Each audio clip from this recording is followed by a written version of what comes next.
तो एक समय पश्चिम बंगाल के फिर भी लोगों के लिए वाम के गढ़ में राम सोचना भी बड़ा मुश्किल। और एंटी इनकम्बेंसी की बात जयंतोदा कर रहे हैं, लेकिन एंटी इनकम्बेंसी तो ये वो बंगाल है जो 30 साल से अधिक का शासन लेफ्ट का झेल चुका है, और उसके बाद ममता बनर्जी 10 साल। ममता बनर्जी की लोकप्रियता कैसी है वो हम आगे बताएंगे, लेकिन रिजू दत्ता जी, क्या आप इन आंकड़ों को अभी समझ रहे हैं, स्वीकार कर रहे हैं, या आपको लग रहा है कि जो नारा एक बार ममता बनर्जी ने दिया था चुप्पे चाप फूल छाप, क्या वो इस बार चुप्पे चाप कमल छाप हो चुका है?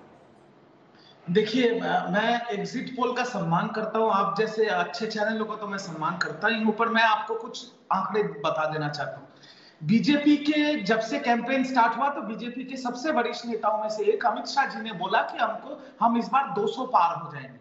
तो मैं आपको थोड़ा याद दिला दूं, अमित शाह जी ने कहा था दिल्ली में 45 सीट, झारखंड में 65 आए थे 8, और झारखंड में आए थे 25, हरियाणा और बिहार में 2/3 बहुमत आएंगे। आया था? नहीं आया था। तो उनके भविष्यवाणी से ये पता चलता है, उनके पास प्रेडिक्शन और उनसे ट्रैक रिकॉर्ड से, कि वो जो कहते हैं उसके 35 या 40% आता है। तो वो जब 200 कहते हैं, असल में वो मानते हैं कि 70 ही आएंगे। तो मैं फिर से ये कहूंगा कि तृणमूल कांग्रेस बहुमत से सरकार बनाएगी, ममता बनर्जी तीसरी बार मुख्यमंत्री बनेंगी, नंदीग्राम भी जीतेंगी, और बीजेपी 100 का आंकड़ा पार नहीं कर पाएगा। और संबित जी को मैं एक चीज बहुत विनम्रता से कहना चाहता हूं कि संबित जी, इस देश में डिसेंट का मतलब सेडिशन नहीं होता है। सब लोग इस दौर से गुजर रहे हैं, और ऑपोजिशन भी बहुत अच्छा काम कर रहा है। कभी कभी उनको भी थोड़ा श्रेय दीजिए, क्योंकि जो लोग अपने चहितों को खोए हैं, उनका गुस्सा तो आपके ऊपर आएगा ना सर, तो थोड़ा दूसरों को भी थोड़ा श्रेय दीजिए।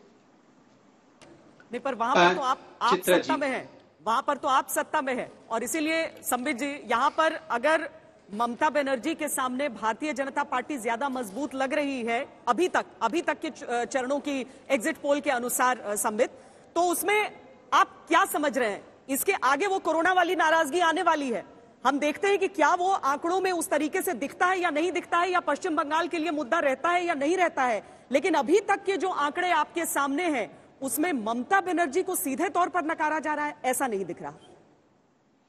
देखिए श्वेता जी और चित्रा जी, जब आप लोग डिबेट कर रहे थे, अभी बाबुल दा भी आए थे, जयंतदा से बात हो रही थी, तो हम नीचे देखते हुए व्हाट्सएप पे बाकी चैनलों में कितनी संख्या, क्या संख्या हमें दी जा रही है, वो एग्जिट पोल्स भी देख रहा हूं मैं। बहुत सारे चैनलों में हम बहुत आगे हैं, कुछ जगहों पे टक्कर दिखाई जा रही है, कहीं भी हम बहुत पीछे नहीं है, टक्कर दिखाई जा रही है एक आध जगह पे। चलिए मैं बोल रहा हूँ वर्स्ट केस में, अगर अभी 2-3 फेज जो बाकी हैं आपके, उसमें अगर हमें टक्कर भी दिखाया जाएगा, तो मैं इतना कहना चाहूंगा, याद रखिए एक भय फैक्टर है, एक डर का फैक्टर है बंगाल में, जहां एग्जिट पोल या ओपिनियन पोल में लोग खुल के नहीं बोलते हैं, चुपचाप कमल छाप करके आ जाते हैं और बाहर आके ये बताते नहीं है। और याद रखिए बंगाल में ये यूपी इफेक्ट के बारे में मैंने बात किया है। और तीसरी बात मैं कहना चाहूंगा, यहाँ रिजू साहब कह रहे थे कि आप कोविड के बारे में बात करिए, बिल्कुल हम बात करने के लिए तैयार हैं, हम प्रस्तुत है कि उस पर बात होना चाहिए, मगर आप बंगाल में राज्य सरकार में हैं। और मैं यहाँ याद दिलाना चाहूंगा, 3 बार प्रधानमंत्री जी के कोविड बैठक में ममता जी एब्सेंट रही, और कारण रहा कि मैं कैंपेनिंग में व्यस्त हूं, इसलिए मैं कोविड के बैठक में नहीं आ सकती हूँ। इसका जवाब भी ममता बनर्जी को देना। ठीक है, इसका जवाब मैं लूंगी, बिल्कुल रिजू दत्ता, फौरन मैं आपके पास आऊंगी, लेकिन अपने आप में काफी ज्यादा महत्वपूर्ण हो जाता है। 292 में से 180 सीटों का एग्जिट पोल हमने आपके सामने रखा है, और यहाँ पर 96 पर बीजेपी लीड लेते हुए दिखाई दे रही है। तृणमूल कांग्रेस अपने गठबंधन के साथ 82 सीटों पर। आगे के चरणों पर हम आएंगे, क्योंकि दिल की धड़कनें सभी की बढ़ी हुई है बंगाल में। अब की बार किसकी बनेगी सरकार, लेकिन पुडुचेरी, उस पर भी नजर डाल लेते हैं। 30 विधानसभा क्षेत्र हैं, पूरे के पूरे विधानसभा में 3838 सैंपल साइज के जरिए ये सर्वे हमने किया है। एक्सिस इंडिया टुडे का ये एग्जिट पोल जो इस वक्त आप देख पा रहे हैं, और यहाँ पर जो वोट शेयर है वो देखिए, एनडीए 52% के साथ, एनडीए के लिए पुडुचेरी से भी खुशखबरी सामने आ रही है। 52% वोट शेयर के साथ यहां पर लीड लेता हुआ एनडीए दिखाई दे रहा है, जबकि यूपीए 37% के साथ काफी ज्यादा पीछे, और 11 अन्य के खाते में। सीटों में अगर पुडुचेरी को हम कन्वर्ट करें तो यहां पर ये आंकड़े भी अपने आप में महत्वपूर्ण हो जाते हैं। 20 से 24 पर NDA, Bharatiya Janata party, UPA, Congress party 6 से 10 पर ही सिमटती हुई दिखाई दे रही है, और अन्य 0 से 1 पर।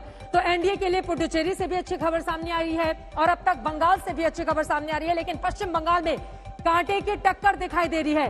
इस कांटे की टक्कर में अगले 2 चरण काफी ज्यादा महत्वपूर्ण हो जाएंगे। 7वें और 8वें चरण में क्या बाजी पलट देगी यहां पर टीएमसी, या फिर भारतीय जनता पार्टी कामयाब रहेगी हमारे इस एग्जिट पोल में अपनी सरकार बनवाने में? इतिहास रचने के करीब कौन है, ममता बनर्जी या फिर बीजेपी? यहीं से चर्चा में आगे बढ़ेंगे, वो आंकड़े भी आप तक पहुंचाएंगे। एक छोटे से ब्रेक के बाद हम फौरन लौट रहे हैं। सबसे बड़ा एग्जिट पोल, सबसे सटीक एग्जिट पोल आज तक पर लगातार जारी है, कहीं जाएगा मत, देखते रहिए आज तक।